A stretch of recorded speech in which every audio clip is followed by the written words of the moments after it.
Nelson Dilipkumar இயக்கத்தில் ரஜினிகாந்த் நடித்து வந்த ஜெயிலர் 2 படத்தின் படப்பிடிப்பில் விபத்து ஏற்பட்டுள்ளது. அந்த விபத்தில் ஒருவர் உயிரிழந்துள்ளது பெரும் அதிர்ச்சியை ஏற்படுத்தியுள்ளது. சென்னை பனையூரில் உள்ள ஆதித்யா ராம் பிலிம் செட்டில் நடைபெற்ற ஜெயிலர் 2 படப்பிடிப்பில் விபத்து ஏற்பட்டது. வீடு போல் கலை அலங்காரம் செய்தபோது மின்சாரம் தாக்கி 28 வயது இளைஞர் கார்த்திகேயன் என்பவர் உயிரிழந்துள்ளார். சன் பிக்சர்ஸ் தயாரிப்பில் நெல்சன் இயக்கத்தில் அதிபிரமாண்டமாக ஜெயிலர் திரைப்படம் உருவாகி வருகிறது.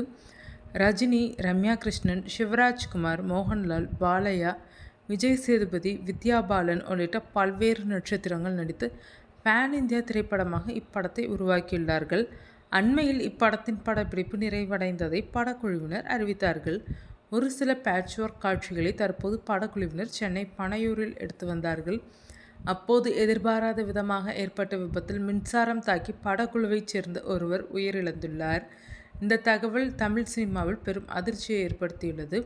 ஜெயிலர் 2 திரைப்படம் வரும் ஆகஸ்ட் மாதம் வெளியாகும் என எதிர்பார்க்கப்பட்ட நிலையில் படத்தின் ரிலீஸ் செப்டம்பர் மாதத்திற்கு ஒத்திவைக்கப்படலாம் என அண்மை தகவல்கள் வெளியாகியுள்ளன.